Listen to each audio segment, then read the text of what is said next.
好，我是刘兆明啊。今天我们虽然第一次见面，不过上礼拜王老师已经跟大家稍微谈了一下。我们教学大纲有没有什么问题？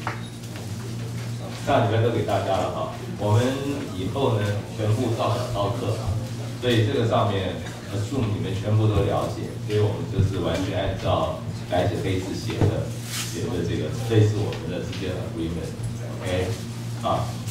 那我们在期中考前啊，期中考前呢，基本上我们是上这个工业心理学这一块啊。那因为我想上礼拜我们应该谈过哈，这个工商心理学呢，基本上大概至少4个领域啊，这个人事心理学啊，还有叫做工业心理学啊，那么组织心理学，然后工程心理学跟消费者行为啊，那么。我看同学写的这个回忆里面啊，有人说上礼拜听王老师说消费心理学好像是很小的一块嘛，他觉得是 surprise 啊。那因为在他想象里面，工商心理学应该是以消费为主啊。那其实并不是说消费心理学是很小的一块啊。那么只是因为我们这个课啊，我们这个课呢，基本上我们比较侧重在人事跟组织，因为就是所谓的 IO psychology。那这个我们待会我会再跟大家再谈这个发展啊。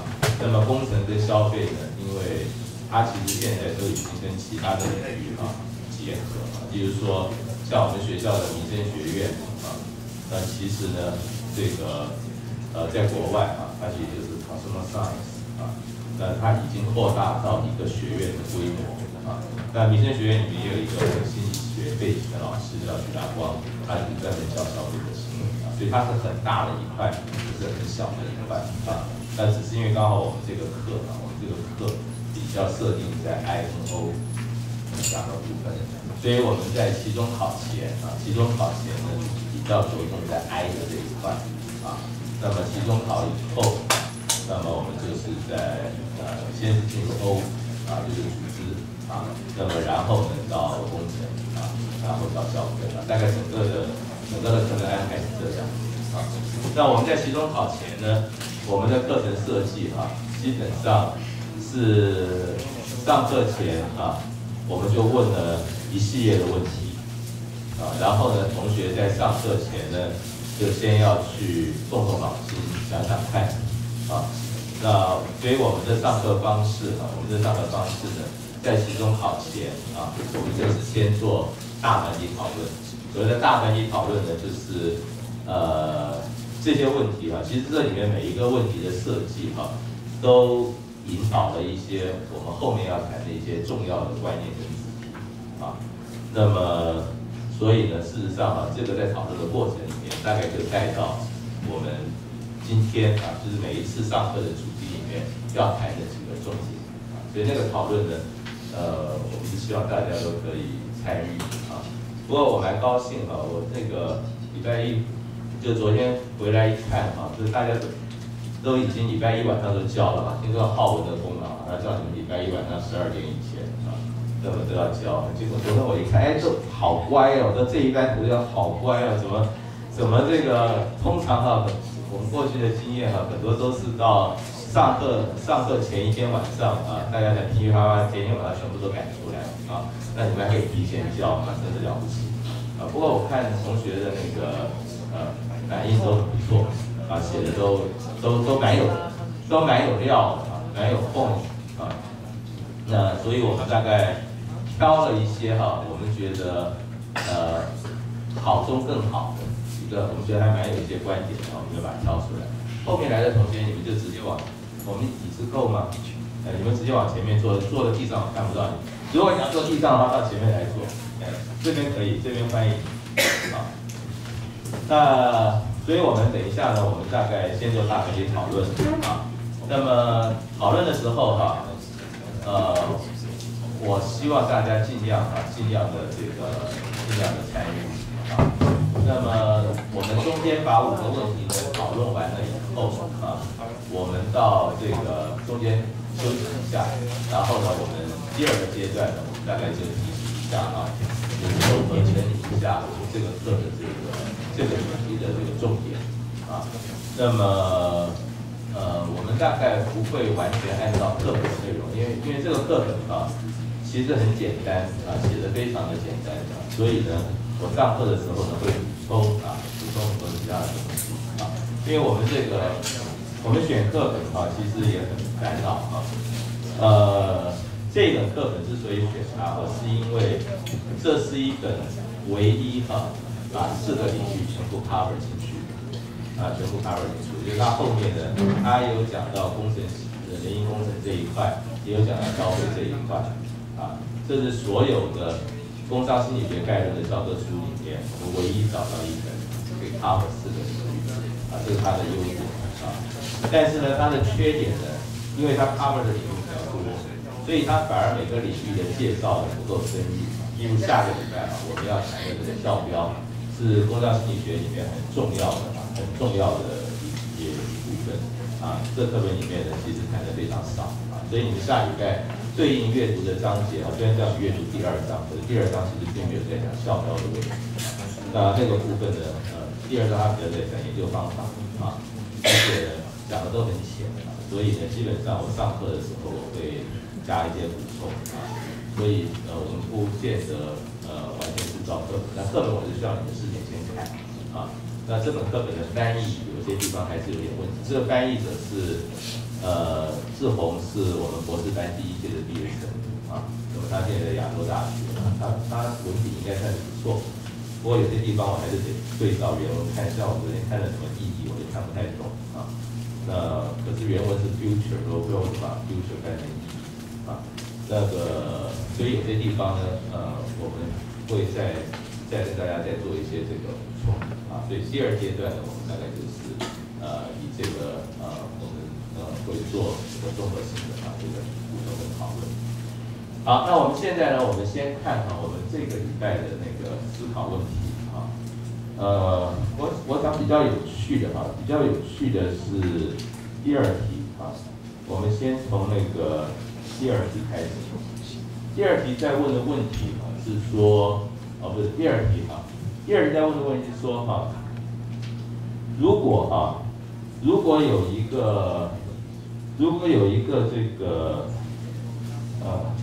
有一个企管系的同学我们在座大部分是我们心理系的，对不对那如果有一个企管系的同学跟你挑战说要学商就来商学院，念什么心理系对不对？你心理学搞什么工商心理学？你如果真的对工商有兴趣的话，你来商学院或来专业学院就好了。你练什么心理系这个问题我们看看蔡怡琳是的怡琳在吗？你还记得你写的吗？不要念我这只是跟你那个提醒一下，只是帮助你提醒你，你们用讲的。如果有企管系的同学这样跟你说的话，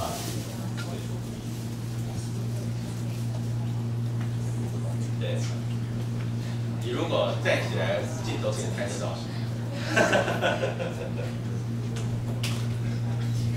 其实没关系啦，你坐着站着是可以。因为我本身说念心理系我上学期开始我们外系修电子商务。那其实我当初最开始，其实我在前大学的时候，我不是想学商，就是想学心理，就是要借由除了商务的东西外，我也想要接触一些人的东西。那我就是现在想说，因为我是已经进来心理系，那我想要建议就是说，因为我现在可能就是从这方面比较了解一些什么消费者员工什么东西都，就是怎么讲，就是我们可以用另一个方面来看待商业界的一些那种商业市场的一些脉络什么东西，就是我们不只说可以从就是我们要卖东西而已这样。所以你现在是大2，对，然后你在修什么学程？电子商务学程。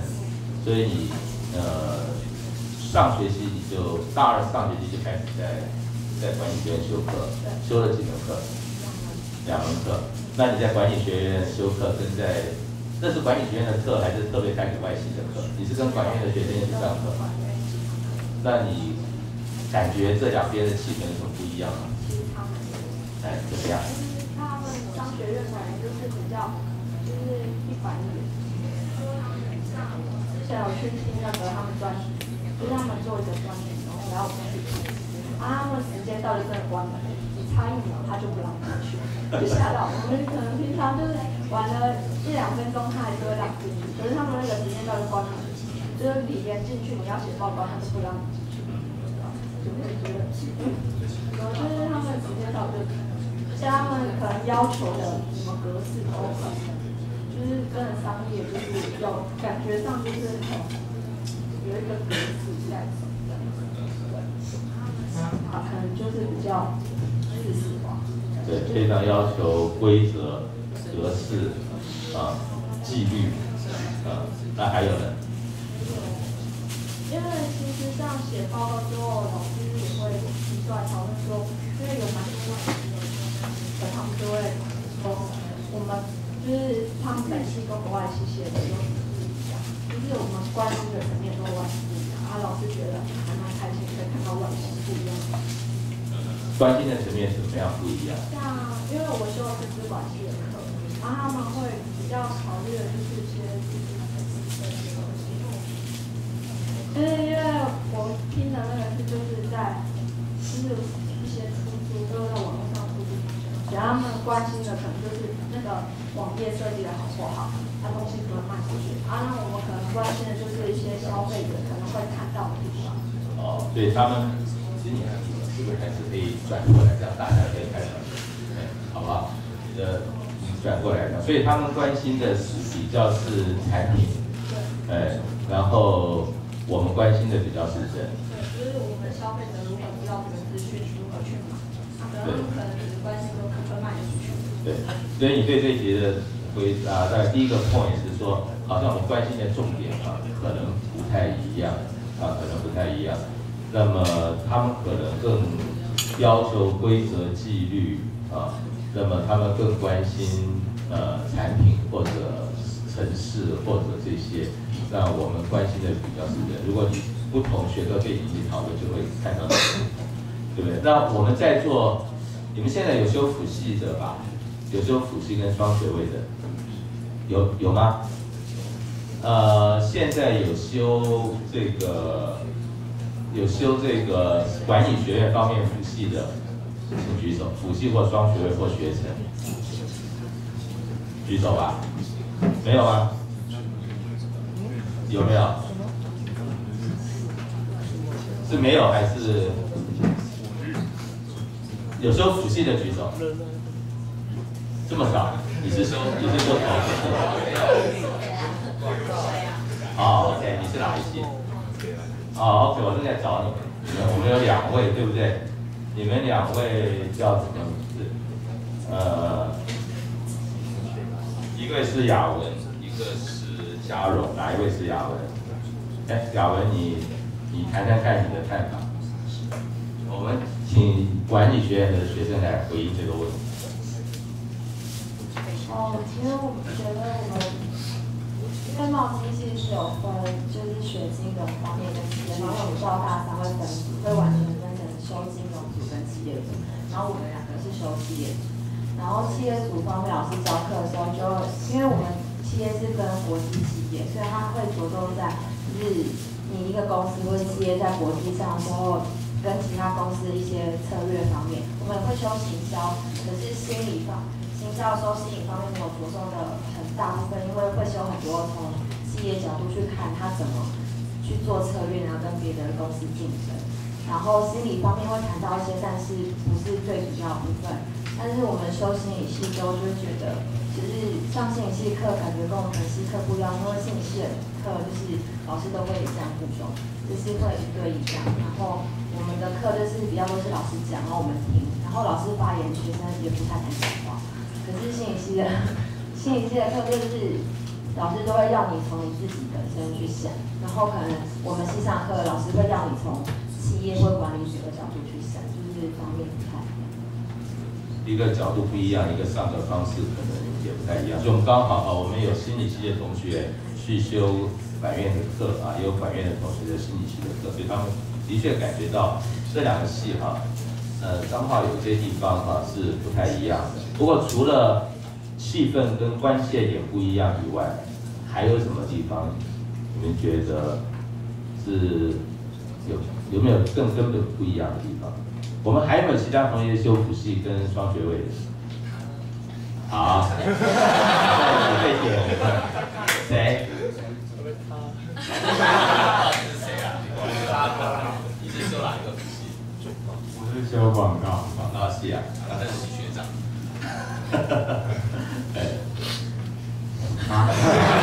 啊，你说说看广告，因为广告我们是广告传播系嘛，对，你说的是广传系嘛？啊，它虽然不在管理学院，但是好像跟商也有关。对，是什么行销公关？你是辅系还是双学位？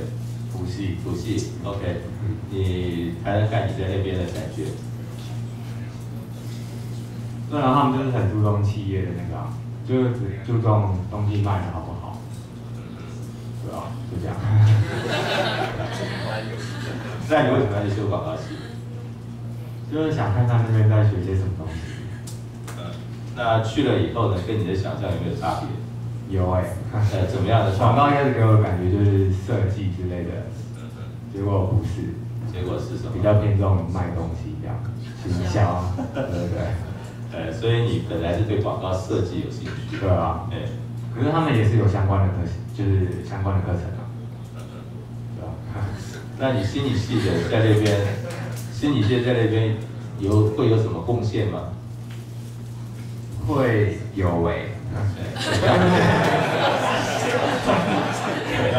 有时候上台报告的时候可以用一下自己系内教过的东西啊。对啊，像我用报告的时候用过制约的东西。制约。对啊，就感觉蛮吃香的。有唬到人的。然后他们看到心理系的就会常说，心理系的管一下顾客这样子。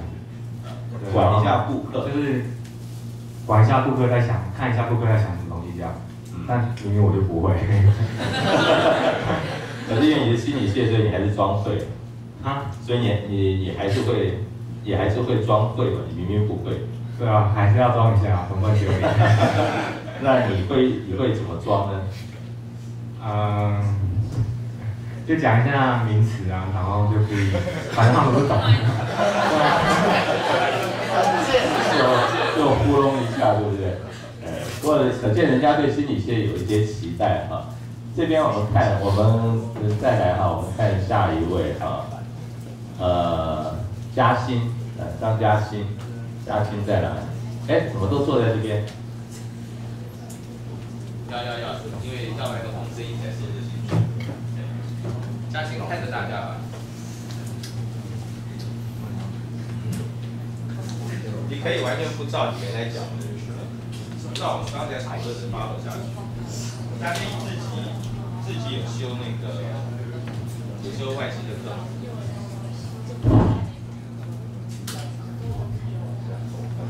我修那个就是日语的精英音乐学程也是，就是好像是管院跟外学院合开的。所以有很多管院的同学。都是织品居多。也有管院的，沙管居多，然后是额外开课，不是跟管院学生一起上。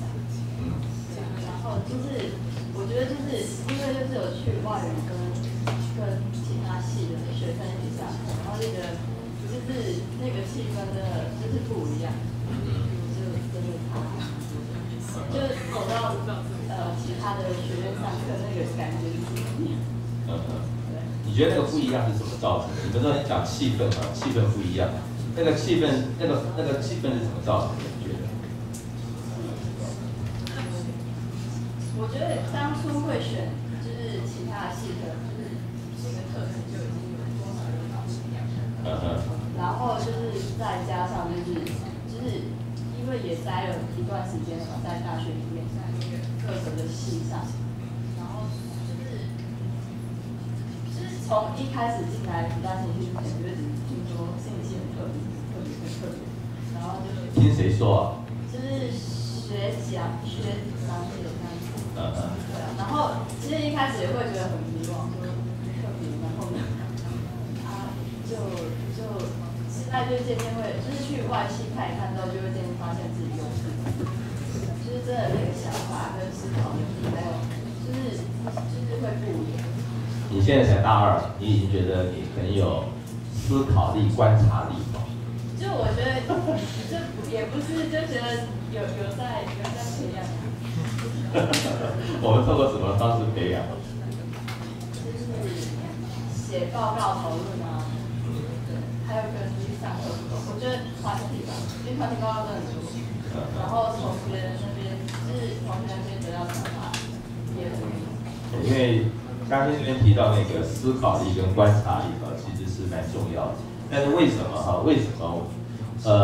我们这边比较重视培养那个思考力？例如说上课，这个课为什么不是我从头开始讲？为什么我要问你们？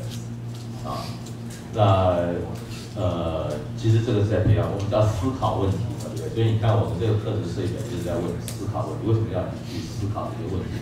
你会发觉说，其实所有的问题都没有一个标准答案啊，那每个人他会有一些不同的一些想法啊。那我们再看看这个雅文，然后我们再往下好吧？那个浩文，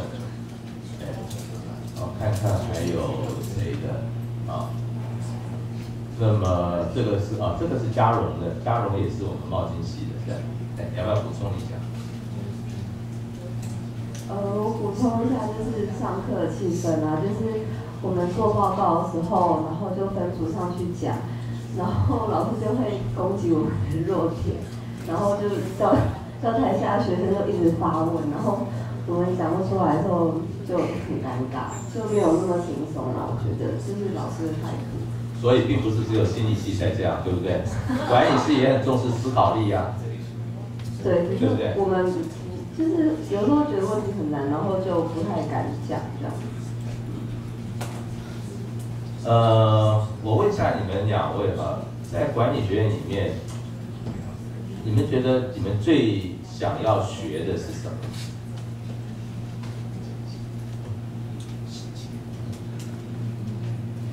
最想要学的是什么？嘉文。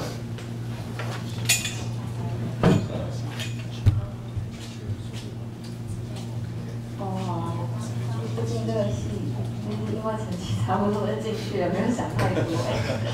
然后进去之后，就是因为大一、大二修的都是就是基本课程，所以修了之后发现数学很烂，然后讨厌数学，所以我就修一个国际企业组。然后其实上了之后，开始会有兴趣的是就是国际行销，然后还有我们会有就是国际企业管理之类的，然后就会去学一些公司里面制度，就是我们报告都会要做那种 case study， 然后就会去学各个公司里面他们做好的地方、不好的地方，然后老师也会去介绍他们成功的点是什么。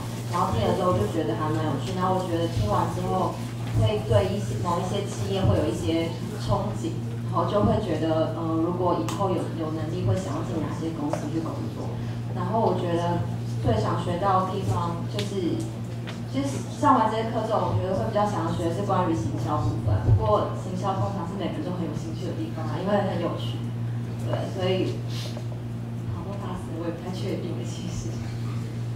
所以我们会不会比较嘉荣要补充吗？我比较喜欢的是就是到大三他是做专题的地方，就是那个有找文献，然后就是跑统计那边，就是我觉得那比较。我会觉得比较学的有系统，就是不像之前学的，好像真的说学到什么，又觉得好像根本就没有学到什么这样子。就是在管院里面上一些策略啊，或者是管理的时候，什么叫有学到什么，又没有学到什么？就如果别人问说，你们这些贸易在学什么？然后其实我也不知道该怎么回答，就是觉得好像不是很连贯，就是。并不是说大一、大二学的东西到大三、大四，好像真的就是一个系统这样子。但其实你们跟实物啊，跟什么这些东西接触是蛮密切的嘛，就是不管你们做专题啊，或者做这些，你们有没有常常强调 know how 这件事情？有，对，后蛮强调的。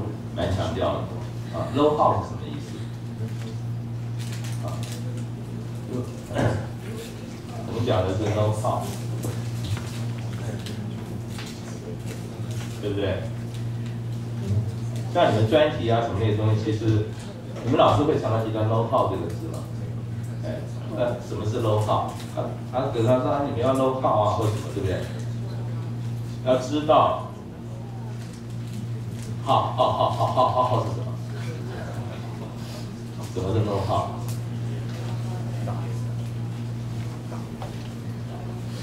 那是一个企业里面没有办法被别人取代的一些，就是技术或者是知识什么的。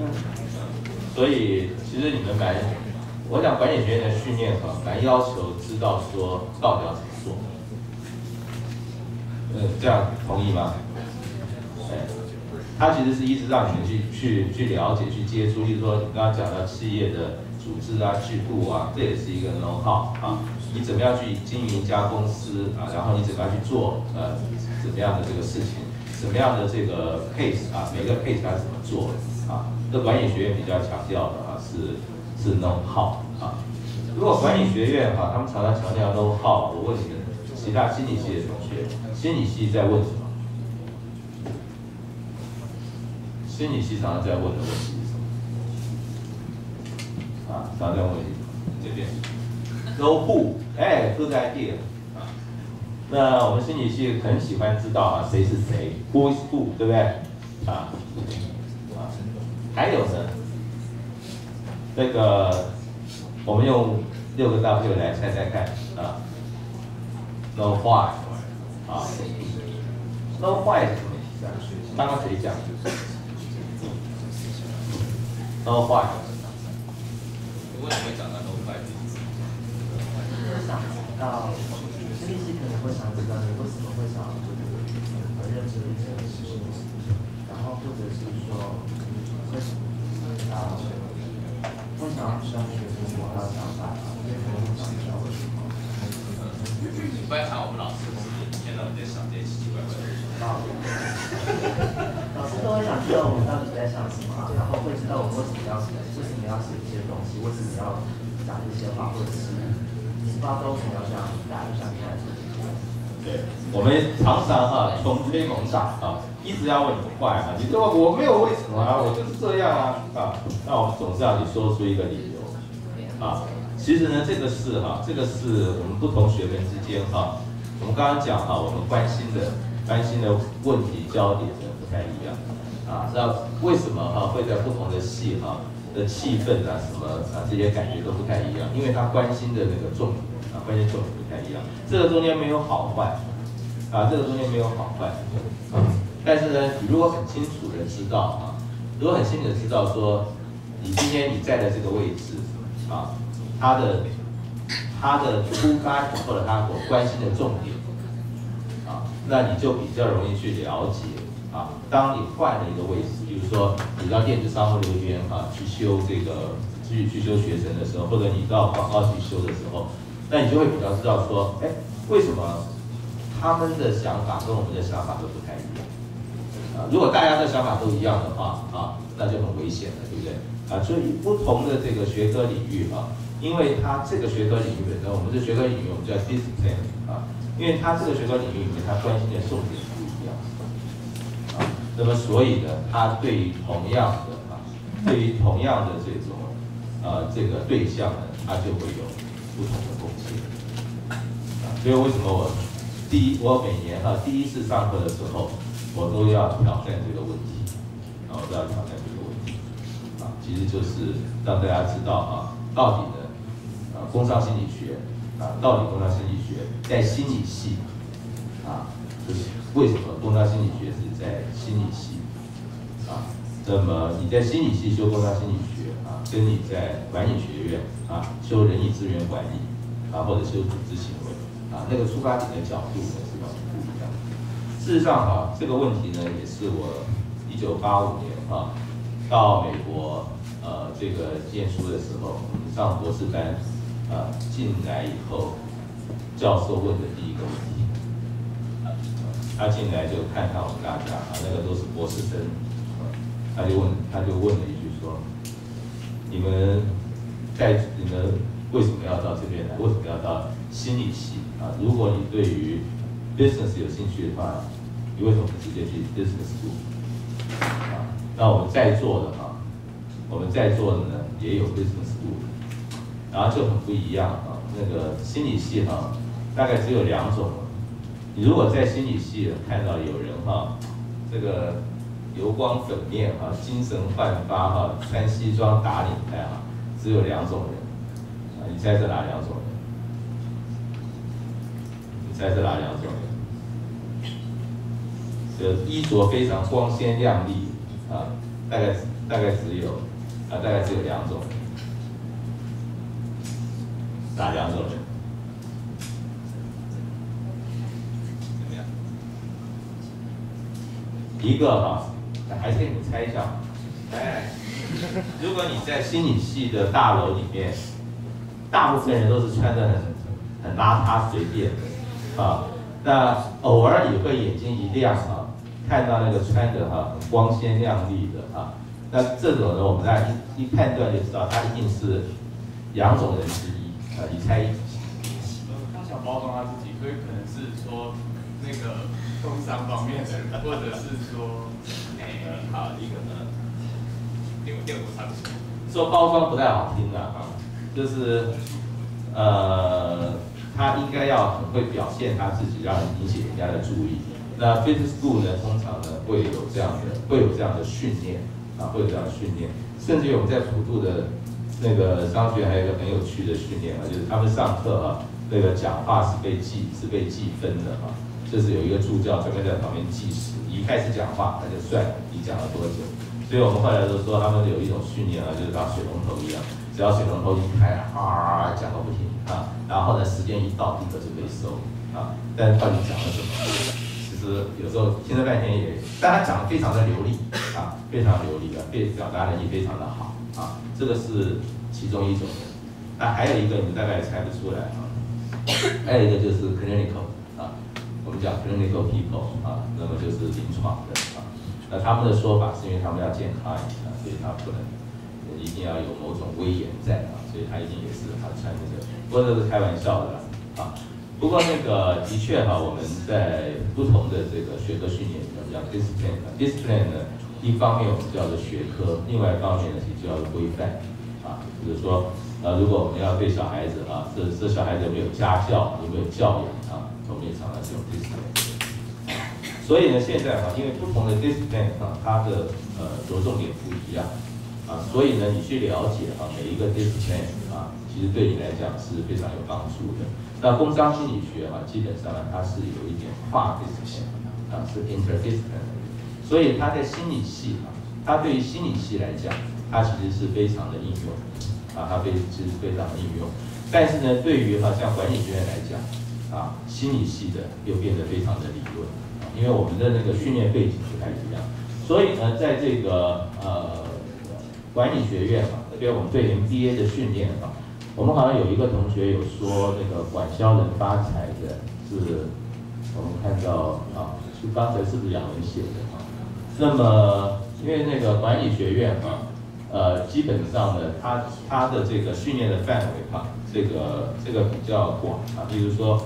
它人事、财务、生产、行销现在也有资讯每一个领域它都要学那么所以呢，它作为一个 manager 作为一个管理者或者一个经营者你不仅仅要了解人，而且呢，你一定要知道财务，你要看那种财务报表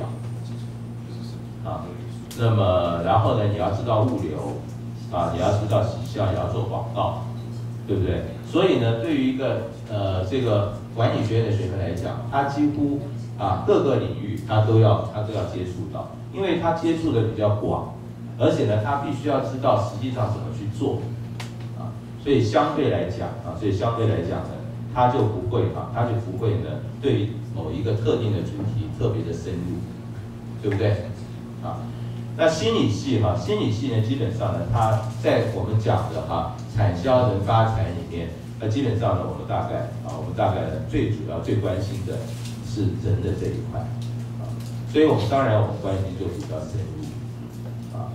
那么如果我们更关心的是坏的问题，是 low 坏，low 坏基本上产生的是什么呢 ？low 坏呢，就是我们会产生了很多的理论啊，所以我们常常是一种比较理论性的思考啊，所以有时候我们跟这个管理学院的这个同行在沟通呢，他觉得说，哎呀，讲这么多干什么啊？告诉我答案就好啊。可是我们有时候就跟大家讲说，其实事情是并没有标准答案，对不对？就像我们现在问了半天其实不一定一定有一个标准答案啊，因为我们的思考的模式呢不太一样啊，所以这个基本上我们对于这个不同的这个 discipline 大概它的这个关心的重点不一样，所以在管院的这边的训练呢，基本上呢其实是一个管理的通才是一个管理的通才啊。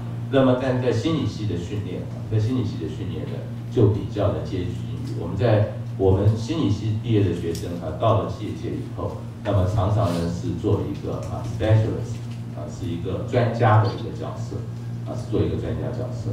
例如说这个作为一个管理者，他要知道说怎么样呢？有哪些工具我们可以拿来做选拔人才那他可能知道有心理测验但是呢，他不见得对于心理测验怎么来的他也许学过什么叫做信度跟效度但是呢，大概就到这里，可是呢，怎么样去编一个测验？怎么样让一个测验有信度、有效度？为什么这个测验是有效的？这些问题大概只能靠我们心理学家来帮忙解决所以呢，一个是广，一个是深一个比较 know how 强调 know how 那另外呢比较多的why question 更加的理论性思考所以这个是我们看心理学跟管理学大概虽然我们在工商心理学但是它基本上本质上面我们的关心的问题是有差别的。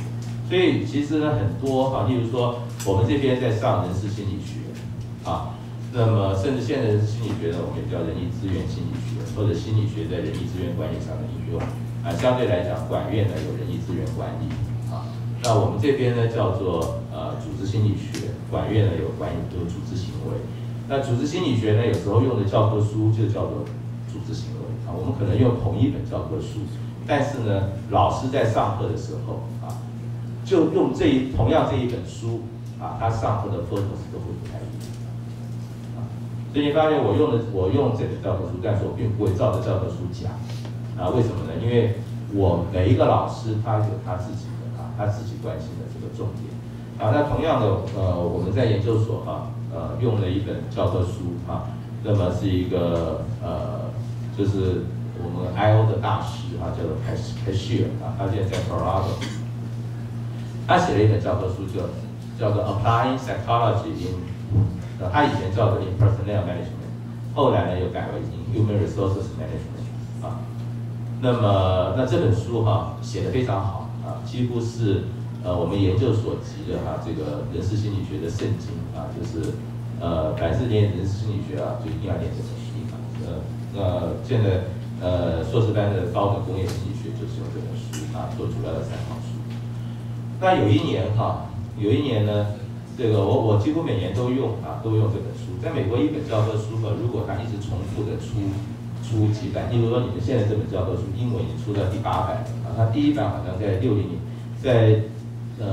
好像在70年代就已经出了就是我在当讲师的时候就已经用了这本教科书的这个第一版那已经是我71年多少年？今年是90几年，97这已经是20几年前这本书就已经在它可以历经市场的这个淘汰不断的出新版你可以想见这个教科书其实呢是非常受到肯定和欢迎的，要不然不可能维持20-30年不断的再出新版那么同样的，凯西尔那本书啊也是啊，但是呢，心理系的这个销量啊，这个其实是相对于管理学院来讲，其实心理系是非常少的啊，所以呢，这本书哈、其实销量并不大啊，因为大概就是我们工商心理学的这些人，在美国全美啊有工商心理学大概也不过20几个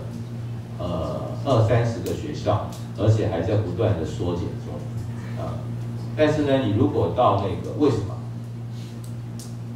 要知道为什么那个美国的，你如果现在去查美国的心理系啊，你会发觉很多的心理系找不到 IO psychology， 啊，找不到 IO psychology， 啊，甚至于一些非常有名的这个名校啊，像 Ohio State 啊，我们有上课讲到这个引导行为的时候，一定会讲到 Ohio State。啊，它甚至是一个学派的啊，但是它现在找不到 IO psychology， 你知道为什么吗？有的人可以猜猜看，为什么？看起来好像有点反应。为什么在美国的那个心理系、工商心理学的 program 啊，一直都很少？平常比较盛行在气管和直接商业的地方学这个。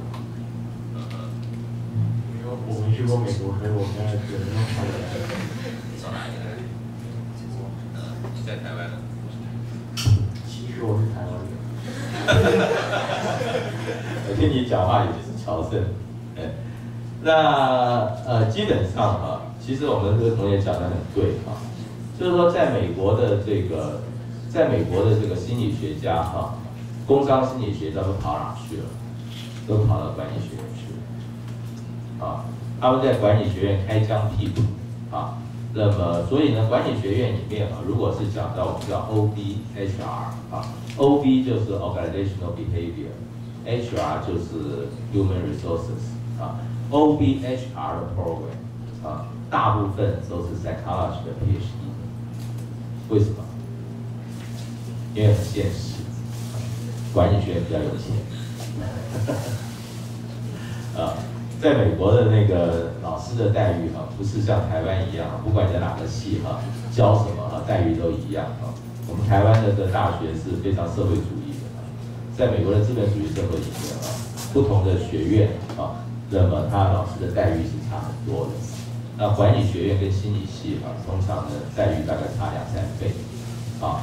那心理系里面不同的 program 的啊，这个之间老师的待遇又不一样啊，所以呢，这个在美国就形成一个非常特殊的现象，就是心理系的学生啊，心理系的毕业生啊，那么跑去管理学院，大量的跑去管理学院开疆辟土啊，那么所以呢，在管理学院里面，他们开拓出非常大的一块啊，开拓出非常大的一块。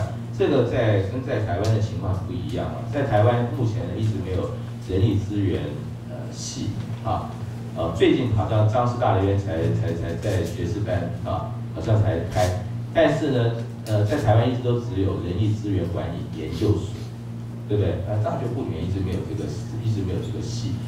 在美国的话呢，其实呢 OBHR 是非常普遍的啊，那你几乎啊你只要有这个管理学院，几乎就会有这个系。啊，但是你如果到这个系去看，你会发现大部分的这个人都是这个心理系的背景。所以我为什么讲到这个呢？就是那时候用凯西尔的这个教科书哈，那么这个有一年突然接不上啊，那后来呢，我们那个书商就说，哎，同样哈，那个凯西尔哈，他也写了一本教科书啊，他说。只是书名哈差几个字而已啊，它书名叫做 Human Resources Management 啊，他说要不要用看啊？要不要用看？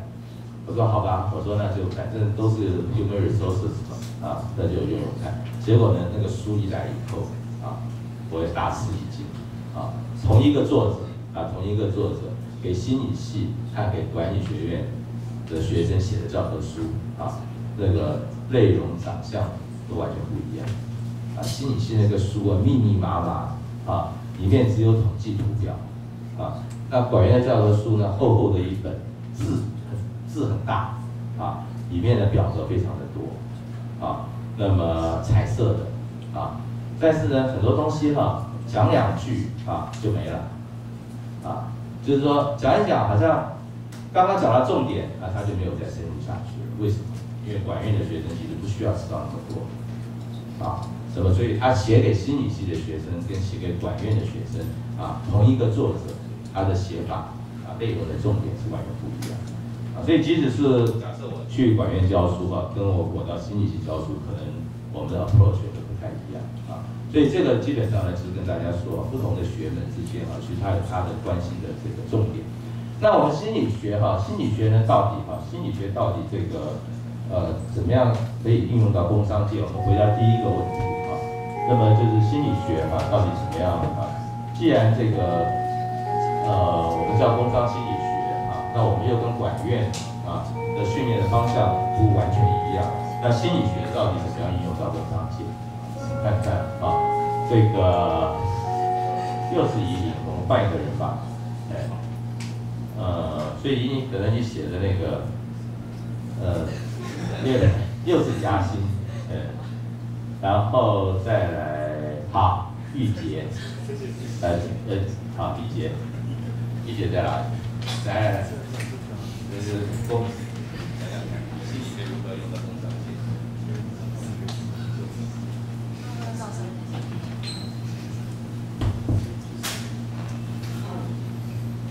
在上面。需要用练的，你用讲。哦。工商心理学，就因为以前英文的课本有一课就在讲，就是什么哪一个商品价要放在哪里啊，然后哪一层消费者要容易看到。然后那时候工商心理的时候听到，我就想要这一课的英文课的内容。然后之后其实原本就工商心理就有一次在图书馆然后看书有点看不下去，然后我就有拿了一本工商心理的书下来看，然后他那时候他的内容是在说什么，什么香水味道要多重，还有咖啡厅的位置如何摆设，就是还有包装怎么样，就是让消费者会觉得就是觉得感觉起来最舒服，然后那样的咖啡厅是人家会最想进去的。然后所以我就想。你那时候就想念心理系了，对？没有，那时候我已经是心理系了。对。然后想说，那本书是什么书？没有就写工商心理这样。我忘记了，反正是类似的。但是不是教科书嘛？看起来不是教科书。不是教科书。对。然后所以你对工商心理的第一个印象就是工商心理学，对。你说英文课本是说？英文课本那是我高中的时候。对，但是你真正看到工商心理那个书它是跟这个香味咖啡厅怎么样摆设是有关的，对不对？OK， 好，所以那个玉洁他其实看到的，他所接触到的心理学用到工商界其实第一个呢，可能是跟消费那么其实跟商品的摆设什么这些东西，其实这些东西的确是心理学。心理学的什么地方可以用在这里你觉得你所学过的心理学里面，心理学哪一个领域跟这个有关？心理学哪一个领域跟这有关？对。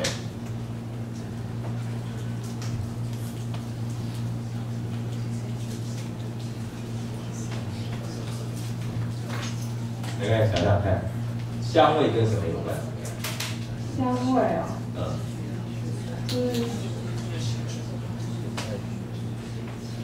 是生理吗？可能跟生理有关，可能感觉知觉那一块，对不对？那商品的摆设呢？商品的摆设。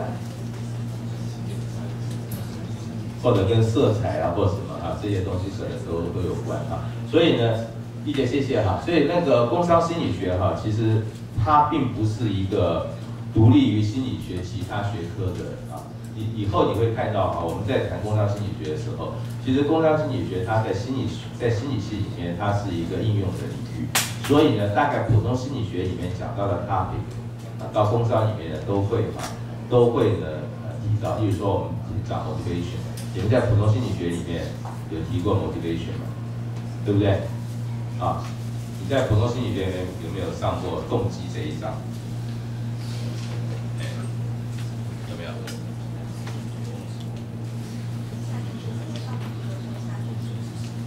哦 ，OK， 你是哪一系？稍微说，宗教系哈 ，OK， 我们心理系的同学有修过，来，你是心理系的吗？你有修过古心里面有讲到动机吗？对，没有。那动机在讲什么？动机在讲什么？好，动机还没有上到，好，那没关系啊。那么，你们是大一的，哦 ，OK， 这个。